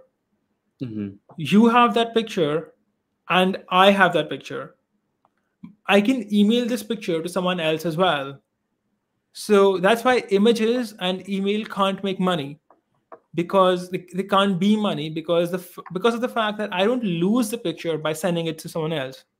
Like I still retain the picture and I can send that picture to 5 people. Mm-hmm. So that's the issue with creating a digital form of money. The way this issue is generally solved is by involving a third party, like some middleman. In Right. most cases, these are banks. So you have money in the bank, other person has an account with the bank as well. If you want to pay someone else, the bank will take from your account and add it to their account. Did you follow me here? Yeah, but your boy doesn't trust the banks. No, that's not my point. My point is No, that I'm just. there is a central authority, okay? Now, ever since the internet was a thing, people have been trying to find a way to digitalize currency. Let's say that you want to transact in gold. So there was a company called eGold, and what they would do is they would like have gold in their cellars Mm-hmm. and give you like slips, like like they would allow you to transact with people as like a bank. Like, okay, so I have gold in my cellar, you can have an account with me and other people can also have an account with me, and then you can pay people in gold using me as like the party, like as a bank. Now Right. what happens is that governments are crazy, right? Governments don't like any kind of competition, so they Mm-hmm. would legislate these companies out, or these companies would essentially scam customers and run away with the money, etc. So the problem with having currencies is that there is a centralized person who decides what transactions are happening, and that centralized person gets targeted. Mm-hmm. Like in case of your central bank, or in the US, it's called the Federal Reserve. Yeah. That's essentially like a trusted third party, and the third party is printing money on everyone else. So it's like we're trusting you to hold our money, but you're printing so much money that the value of the money we have is going down because you are abusing your power, you could say. Mm-hmm. So how can we come up with a system of money that is controlled by no one and is entirely digital? We can't use images because, like I said, like if I send you an image, I still have the copy of my image. I can send it to other people. I can double spend this money, and we will not know which image is the actual money anymore. Mm-hmm. So Bitcoin is essentially a way to send something digitally where if I send it to someone, I lose the Bitcoin and they get it, and there is no central party controlling it. It's decentralized. Did you understand? Yes, I did understand. Repeat what you understood. Well, man, this is gonna take a while, but the main thing is that there's a ledger where you can be transparent and what the man, I can't explain it, but I know what you're talking about. Okay, I'll put it in like even simpler terms, okay? Yeah. This is a way to digitally send someone something, but Mm-hmm. when you send it to them, you lose it and they get it instead of both of you having it. And this is not like, and the way this is done is not through a centralized third party. Like you don't have to trust anyone. Like this is a decentralized system, Mm-hmm. so there is no one else involved here. Like it's a decentralized system, and you can take something from yourself and give it to someone else, and that's Yes. valuable, right? Mm-hmm. The It is fact that valuable. you I can mean, transfer it decentralized in itself is valuable. yeah, I mean, it brings back more power to the people because I mean, you brought up the whole Federal Reserve. I mean, to this day, a lot of individuals still don't know what they do. So we don't know. We can't put a face to a organization. I mean, they could just print money willy nilly. I mean, it was bound to happen this way, bringing more power to the people. But as you're, I mean, has something like this ever happened before? The whole concept of Bitcoin, like in a different format, or is this the first time something like this is happening? Arman, I'll be back in a minute. I just need to use the washroom. Okay.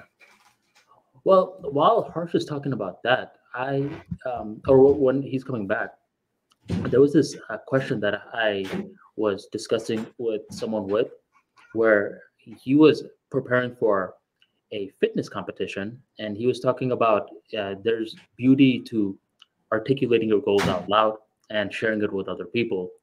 And my philosophy has always been it's better to not announce too many goals with people. And this is a fundamental difference in belief that we had. And I thought it was a very interesting discussion to have because a couple of years ago, I actually wrote an email where I asked my audience the question, should you tell your goals to other people or not? And by the way, here's a quick little plug. Sign up for the ArmaniTalks free daily newsletter to learn more about public speaking, social skills, emotional intelligence, and much more. ArmaniTalks.com/newsletter. So I'm emailing and I ask my audience, what do you guys think? I mean, are you guys for the philosophy to share your goals with others or not? And I kid you not, the responses were split right down the middle. Half said, of course, you have to tell other people about your goals because how else will you be held accountable? And whenever you're thinking about not doing your goals, those individuals will hold you accountable. Then the other half of the audience was like, "Mm, no, I'm one of those guys that likes to work behind the scenes. And once my goal is complete, then I will announce it to other people, or it'll be announced itself. That's how big of an accomplishment I made." And their philosophy was, I don't need other people holding me accountable. I can hold myself accountable. And I've always been of the philosophy that you should keep a lot of your goals to yourself because goals change. I mean, the more information, and by the way, Harsh, let me know when you're back. I'm back. Okay. Well, let me just finish this thought and then I'll bring you in. Because goals change. And what you wanted a year ago when you're over here announced to get to people, you may not want today. So my philosophy has been keep your goals to yourself. And then if other people find out along the way, they find out. So Harsh, basically what I was bringing up was, um, I was listening. do I you will think, say yeah, go ahead. I've heard two sides to this, and I agree with both sides. One side I heard from Naval, if you're familiar with him, Naval Ravikant, Hmm. and his side was something like you should tell everyone your goals because then you can't back out. Because if you back out, it'll be really, really embarrassing, and people will think you're a liar. So now you have to do it. So there's Hmm. one side, and the other side is from Chanakya. And Chanakya says that you should not tell people your goals before you actually accomplish them, because if you do, then a lot of people will actually try to hinder you out of jealousy or whatever, you know. So I can see and I understand both sides. I Whose will side are say you? that it depends on the goal. Like it depends on the goal and the person you're telling it to. But in general, I am on the side of like not telling people your goals. For the simple reason that when you achieve it, it's just so much more impressive. Hmm. Like it's so much it's like no one can tell how you did it, and you've done it Hmm. already. No one can like what do you say, get in the way, and you don't have to tell anyone how you did it or how long it took. So you can essentially be like, yeah, I just did it with like a thing. Like, yeah, who cares? Like, took one day. Hmm. I made the bestseller in an afternoon.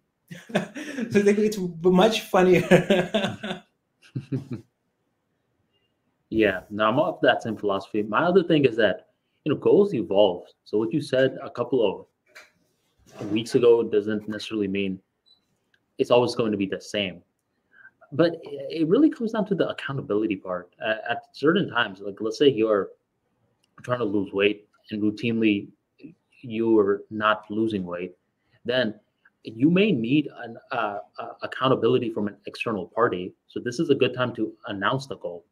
But other times, I mean, if you're someone who wants it bad enough, you can hold yourself accountable and articulating your goals with other people, hearing their feedback, seeing the pros and cons, it can lead to a lot of overthinking. My philosophy has always been like begin and blatantly, a lot of times my goals are private for the reason where it's not necessarily about surprising them, like, oh my God, like, I can't believe you did this. It's just, uh, I believe having some secrets to yourself builds that emotional investment in that goal.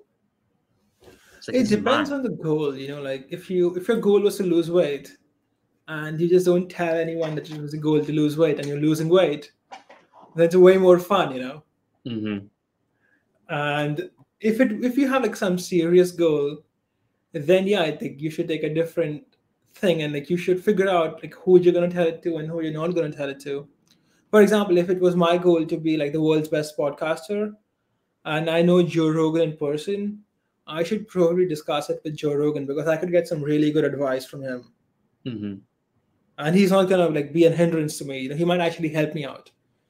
Versus if your goal is to say quit drinking and all of your friends drink, probably best to just avoid those friends and not like discuss your goal with them because they're going to try and convince you out of this goal. Yeah. They're going to be like, And drinking is not that bad, man. Come on, you're overthinking. yeah, and even if you are like, for your last example, if you're trying to become the best podcaster on the planet and you tell Joe Rogan, hey, what he's going to hear is, hey, I'm coming for your job. So you're probably going to have to phrase it a different way. Um, because that's a grand goal, and that's a goal with emotional investment. Like, I'm trying to become the best podcaster on the planet. I don't think that's a smart goal to tell other people. I think that's one of those goals where it's like when you're talking to other people, you should have a phrasing that you could tell the general public. Yes, I'm trying to become a better podcaster, but internally, the narrative is I'm trying to become the best. But you saying I'm trying to become the best and articulating that to others, it's just they're not gonna get it a lot of the times. They're gonna be like, "Well, who's this guy thinking he's gonna be the best?" Or they're gonna try to talk you out of it, like, "Oh, you heard of Joe Rogan? You heard of?" X, Y, and Z. So the grand goals, I believe you should keep to yourself. You shouldn't tell other people about it. I disagree with that. I think the grand goals are what you should tell other people, and the specific things you're doing that can actually be sabotaged is something you should keep to yourself. No, I disagree with that. Like, let's say hypothetically, you want to become the world's richest man, and you're telling people left and right, "Hey, I'm trying to become the world's richest man." You think that's a good idea? Sure, why not? I don't think that's a good idea. See, I'll give you a better example, okay? And let me tell you why. Because to reach these grand goals, it's not something that just happens like right here in an isolated incident.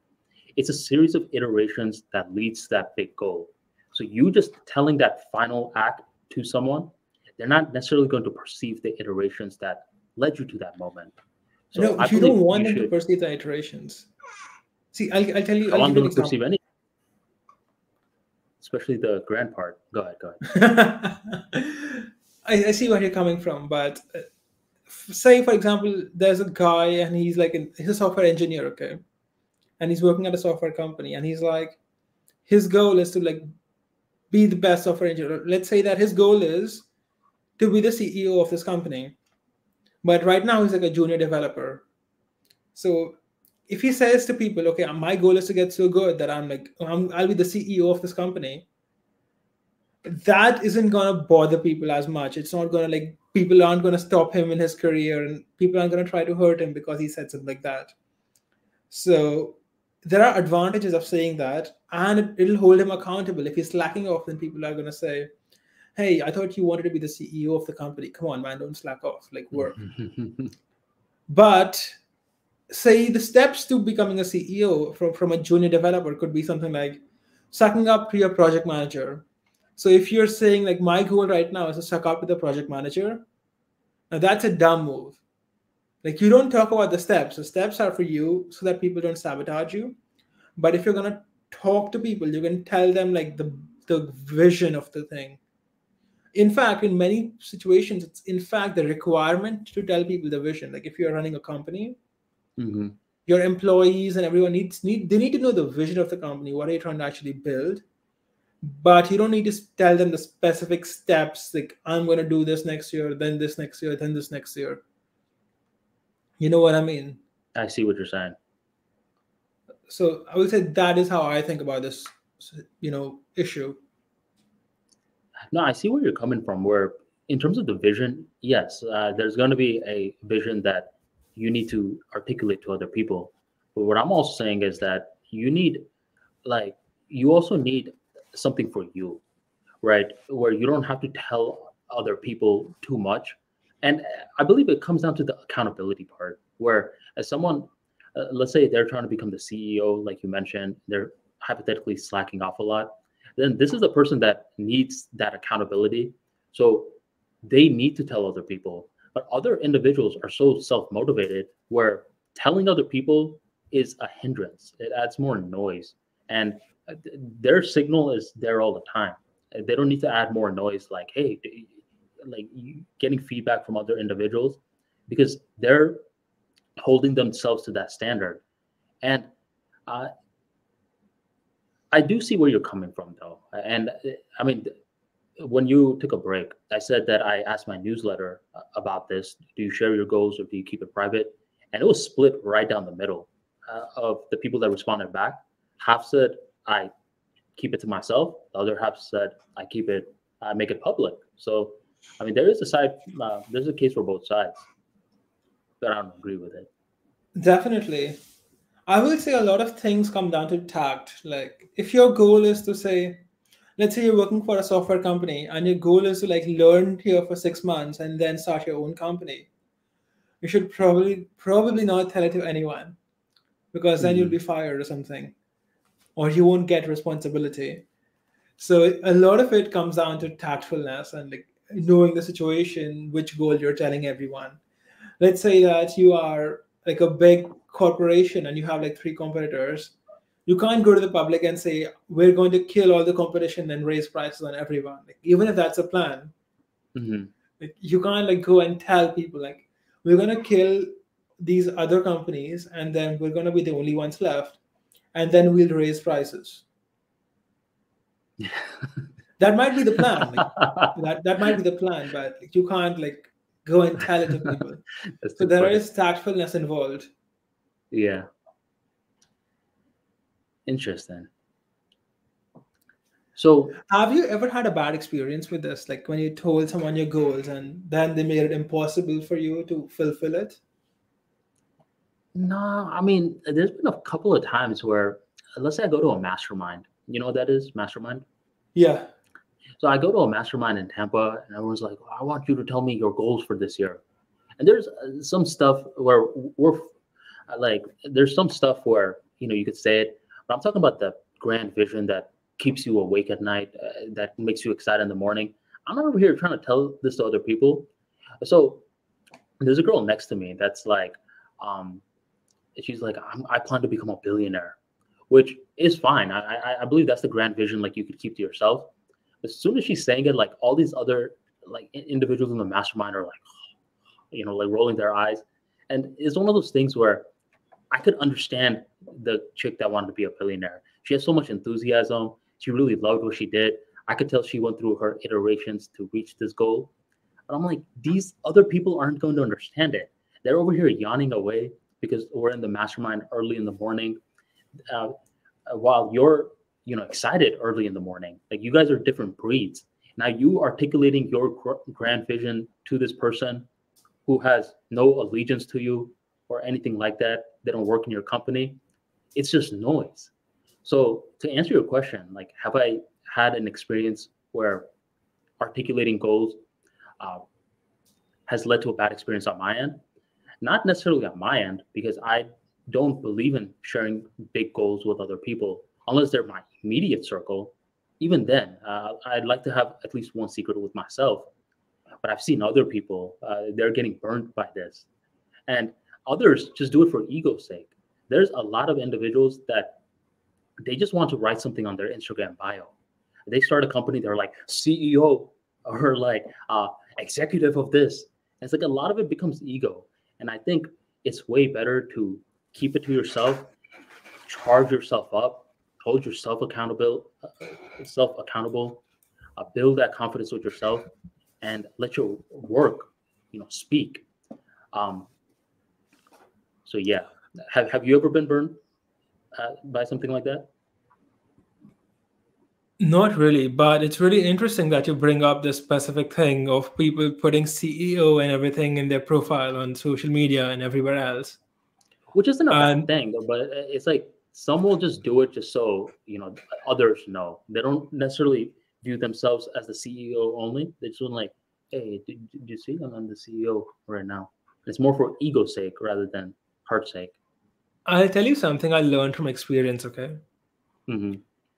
When you say that you're the CEO of something, and let's say you're dealing with some vendor or a customer or something, people tend to assume that you must be a really small, insignificant company or a startup, and you guys don't know what you're doing because they're directly speaking to the CEO and they haven't even like made any investment or anything with you guys yet.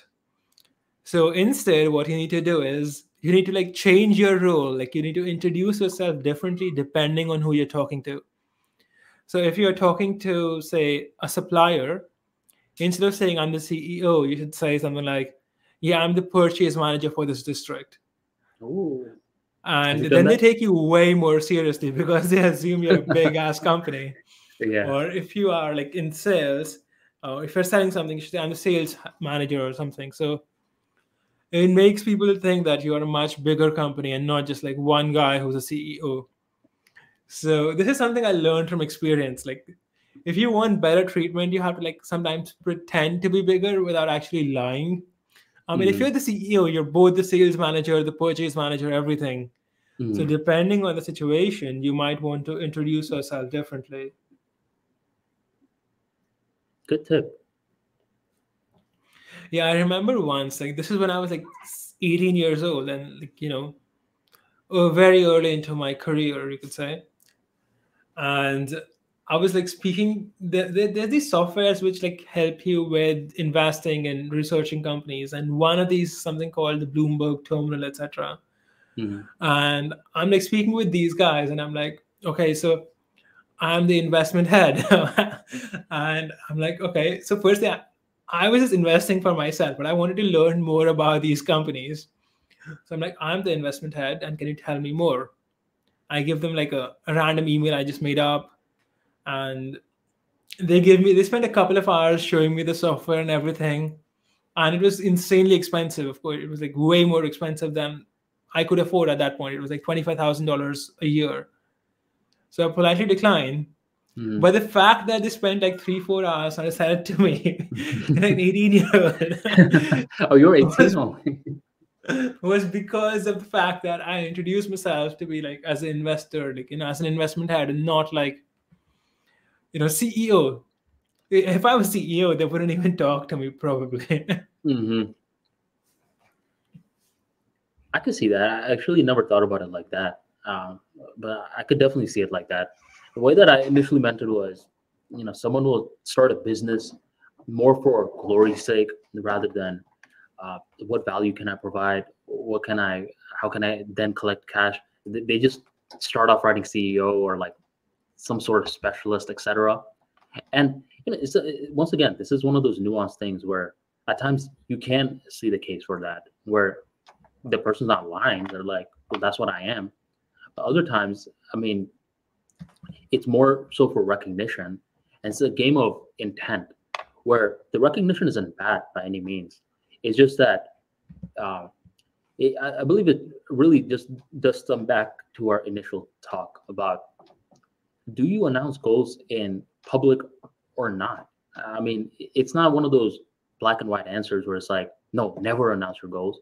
I mean, if someone is, let's say, struggling with alcohol and they've tried doing it by themselves and they can't do it, now having some accountability buddies helps. While on one side of the world, they're keeping their grand goal to themselves, another side of the world, they're making it, they're making the alcoholism uh, public so they can quit. So it's one of those games of knowing which goal you're working with. I'm just of the philosophy that having one big, grand, gargantuan goal to yourself does wonders for your confidence. People are at times looking at you and they're thinking, like, whoa, man, this guy's enthusiastic. And what is enthusiasm really? Have you ever thought about that? Enthusiasm? My definition No, of tell me more. typically enthusiasm is built when you know something that someone else doesn't. So let's say me and you, Harsh, we're in this dark room, and there's this monster chasing us. Right? So you start running, I start running. But here's the thing: I heard I have a little walkie-talkie in my ear that says, "Hey, by the way, the monster is not going to hurt you. This is all for a TV show." So at this moment, I mean, I'm going to be running with some enthusiasm because I know something that you don't. Um, Hmm. you see what I'm saying? So I believe having that one grand goal to yourself, or you don't tell anyone, will build that enthusiasm. Interesting. So let me go through my I, tweets. I Yeah. will say a lot of enthusiasm has to do with hormones, Hmm. Go ahead, expand. because a lot of it is about energy. Like if your Hmm. hormones are fucked up, you won't feel energetic and you won't have enthusiasm. But if your hormones are good and you actually like what like it's a topic of interest, you'll have so much energy naturally that it would be impossible to not be excited and enthusiastic. And you can try this for yourself. Like take someone who isn't like physically fit and then get them to do TRT or something. Like see their levels and their emotions change. Like a lot of things like enthusiasm, energy, a lot of it is about your hormones. Interesting. Do you consider yourself a enthusiastic person? Yes. Do you do you wake up in the morning excited? Nowadays I wake up in the afternoon excited. I gotta start waking up in the morning though. No more 5 a.m. challenge. No, right now I have to get back to the 5 a.m. challenge. I've been moving and everything, and I've been working really late.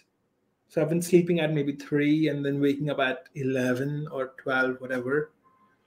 And yeah, so it's becoming like an afternoon wake up session for me now. I need to change that. I'm actually What? building a SaaS company. So Oh, nice. Can you yeah, give details on that, or is it private? it has a lot to do with copyright enforcement. So if you are selling digital products, we ensure that your products won't get pirated. So if you're selling an ebook, like Level Up Mentality, people can go on Google and search for Level Up Mentality PDF and download it for free. And what we do is that we get all of these illegal links removed from Google. We get the bad PDFs, the illegal PDFs removed from Script, Reddit, all these websites, and essentially make it impossible or really, really difficult for people to download your products illegally. Let me know Interesting. if you're interested in that, by the way. For sure. How do you manage your time to run all these businesses? I wake up, I do stuff, I go to sleep. I wake up, I do stuff, I go to sleep. You never feel overwhelmed? Not really, man. Like if I do, I just take a break. It's not a big deal. Like sometimes I'm like working so much that I'll just like go out with my friends and not really work that much that day. And it just depends on the day, I would say. Like I'm not robotic. But you know what you do is not normal, right? Where a, a person running even one business, I mean, that is saying something. But you run this, you run the SaaS company, LifeMathMoney, Teach Yourself Crypto. I may be missing another 10 more businesses you run. So there's no certain time management trick that you follow. You go with the flow. I just go with the flow. Go with the flow. Okay. You're not someone that ever feels stressed or sad, do you? I don't feel sad, but stressed, I feel that quite a bit of times. It's something you When's the just last want time to you deal felt with. sad though? When's the last time you felt sad? Like deeply sad, like when my grandma died many years ago. And Oh, when my grandfather died back in January, mm-hmm, that's when I felt really, really sad. mm-hmm. Then I can say, when did I feel sad after that? Uh, uh, mm, yeah, one time my mother was like very sick. So I wasn't like that wasn't a great time for me. Mm-hmm. But yeah, she's all good now. Okay. But outside of that, I can't think of any time I was sad. Like, Man, recently, Harsh, I forgot to tell you a story. You know how you got the COVID a couple of weeks back, yeah, man. and you were talking about how it just threw you off your rhythm. It was hard to work with pain. And then we were talking about how grateful it is when you're feeling good and you take it for Yeah. granted when you are feeling good. Bro, I would say last week it was raining, right? But not that bad rain. It was just drizzling. And I was about to go for an hour-long walk. Today was the day, like I wasn't going to go to the gym. So I was like, let me just go for this walk real quick. I'm going for this walk. 10 minutes in, dude, I slip and I fall in one of the most embarrassing ways you can imagine. I'm like, and I fall on this on gravel. I scrape my palm, I scrape my knees. Dude, I'm in pain. And I'm like, man, what do I do? Do I go back or do I finish this walk? I chose the latter option. I finished the walk. And then I came back and I'm in pain, dude. This slip is stinging at this point, and I'm taking some time to be grateful for when I'm normally feeling good. I'm like, man, I really miss when I feel good, where I'm not falling and hurting myself. And it takes moments of pain to truly appreciate when you feel good. Now I'm feeling good. I'm feeling energized, but a little bit of pain or a lot of pain can hurt productivity so much. Man, it really kills your ability get things done. Like when I had fever, like now that like, intellectually I would be like, if I have fever, I'm gonna like I just feel bad, but I'll keep working. Mm-hmm. But that's not how things happen. Like when I had fever, I just couldn't focus on anything. I was just sitting on my bed resting, and it was so uncomfortable that I was just trying to pass this time as quickly as possible. I was playing video games just to pass time. Video games. I did in fact end up reading 3 books though. In a week, I Hmm. read 3 books. I read the Foundation series, science Interesting. fiction. But to drive the point home, I still couldn't read a non-fiction book. I had to read fiction Hmm. because non-fiction takes effort. It takes effort for me to read when I'm in pain. I mean, that day or that week when I fell, I was just over here watching. Well, I was still productive because I'm capable of working through the pain, and I also have a backlog of material. Let's say I'm in dire pain and I can't even stand up. I have material in my arsenal to release for another couple of weeks to a couple of years. Like I'll be good for that long. And the guy Arman that is sandbagging us. Couple of years. the guy that gave me that idea is Chris Brown. You ever heard of Chris Brown before? No. And you never heard of Chris Brown? He's Have you heard of Michael Jackson? Yes. Okay. He Um, has some good music. yeah. Some say that Chris Brown is our generation's Michael Jackson. Others will say a statement like that is blasphemous. But he's a very prolific singer, rapper, writer, actor. He's multi-talented. And he said, "In my phone right now, I have 15,000 songs." And Damn. others are like, "Wait, what?" Like he'll say this in a radio interview. So I thought that was such a brilliant idea because he never creates from a place of scarcity because he knows that he has 15,000 hits in his phone at all times. So now, but he doesn't use it. He's like, I'll only use this in an emergency. But now he could create in such a beautiful way because he's creating from a place of abundance. So I thought that was a great idea. I'm like, let me bring this into the ArmaniTalks brand, just in case tragedy could hit. You could get sick, someone close to you can pass away, you could be sad, whatever. So you should have a backlog of material for those rainy days. I agree with you, but I've personally never followed that philosophy. Like there are no backlog with LMM. Like all the articles that I published were written like right before they were published. Yeah, your content creation schedule is very There is no schedule. I just precise. write when I feel like writing. Yeah, it's very precise. I mean, you don't throw out or you don't do a lot, but you do a few and interesting. So I'm going through I this just tweet don't right now. have that much time to produce too much content. I have so You got many a other lot of things. businesses, man. Got a lot of businesses. Yeah, I wish they were much bigger than they are. But my point is that I can't sit and write for the sake of writing in the sense, like, you know how some people say one email every day? Like, I Mhm. can't do that. Like, I'll go crazy. I You gotta need have time fun to, with like, it. You gotta have fun with it. I mean, it's not like they have to write it. It's like they get to write it.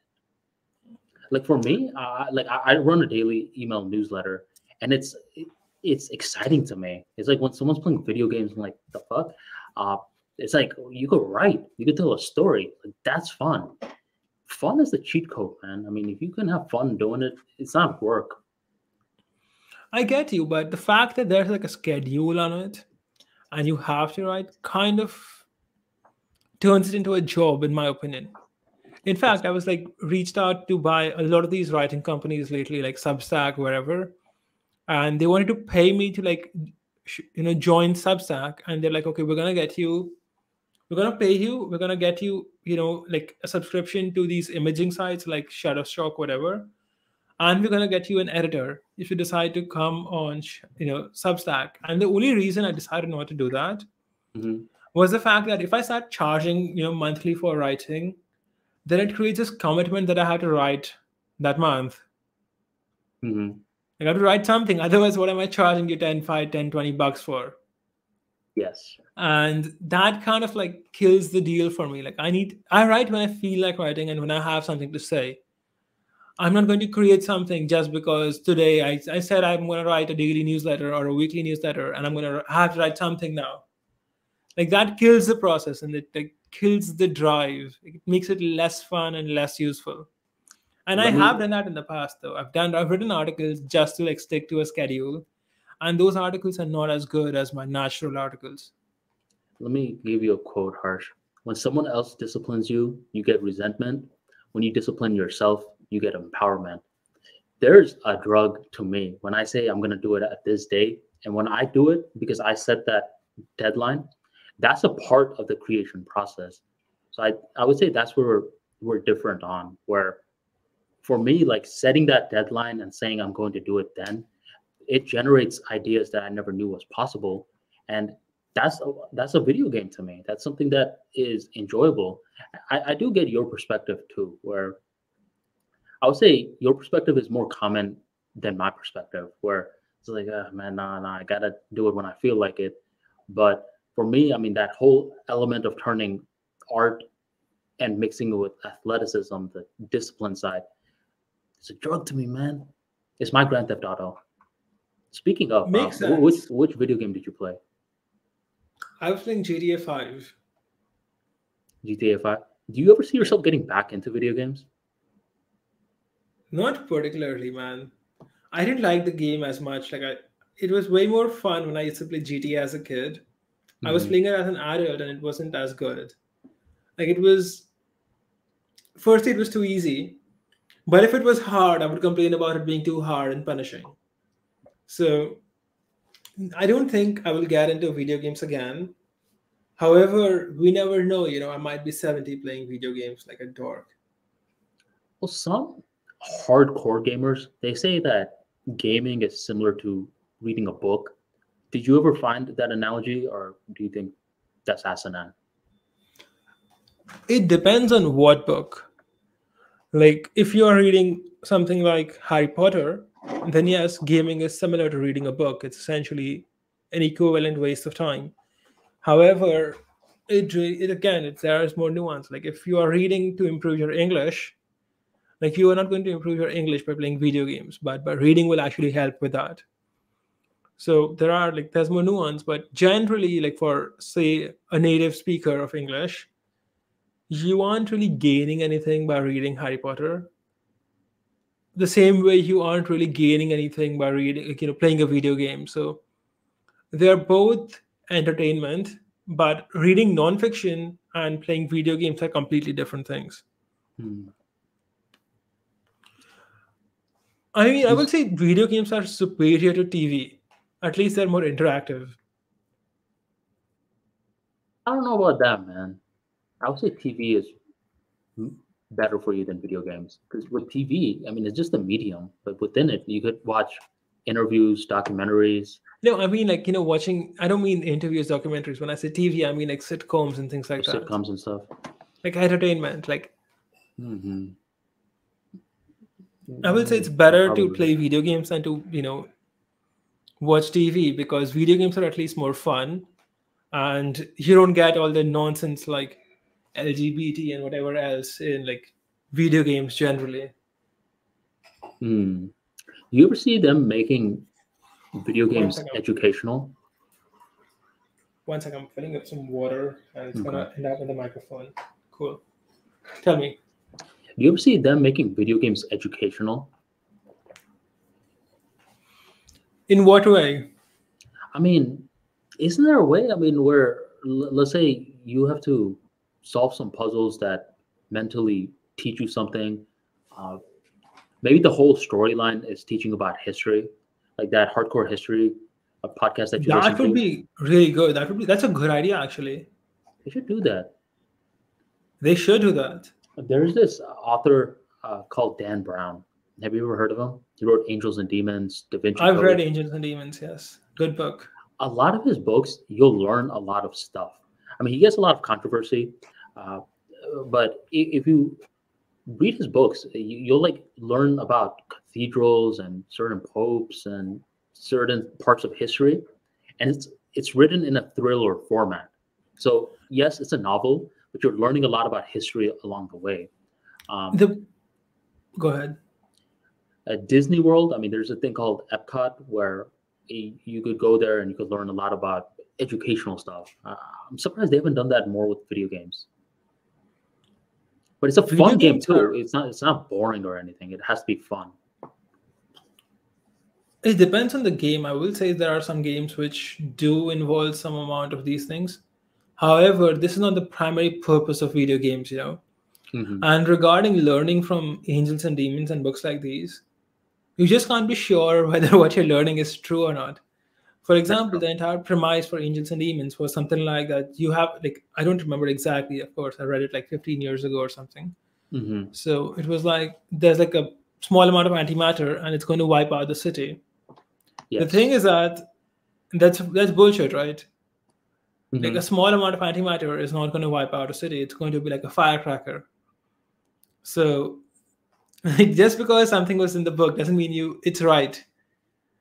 So you have to Right. be careful with what you're learning from this infotainment type stuff. Like not exactly infotainment. Like you mean like, learning something from an entertainment source That's true. where it might not actually be accurate at all, and you might be left with like really bad information. There's this new show on Netflix called History 101. And these are short 20-minute episodes that are very entertaining, Harsh. And it talks about space wars, the rise of fast food, uh, feminism, your favorite topic. And It's not uh, my favorite topic. no, I'm just joking. um, what do you call it? So this show, History 101, uh, it's educational and it's easy to digest.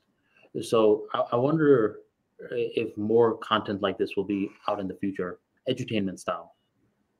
Isn't this more like a YouTube channel than if it's just 20 minutes long? Yeah, I mean, nowadays Netflix has been experimenting with short form content. It's 20 to 25 minutes long. Interesting. Maybe Netflix CEO's harder assessment and one of the past unapologetic truth episodes. We gotta listen to these two. Maybe we should send it to them. Like we're gonna charge them for the consulting to actually fix their company. Arman, I need to get going. I have to have some dinner. Okay, sounds good. Fun episode. Any final words? None, man. Like, comment, and subscribe. And I will see you guys soon. Yeah, and Arman will see you guys soon as well. Take care, guys. Thank you guys very much for joining the Unapologetic Truth podcast, and we'll catch you next time. Bye bye.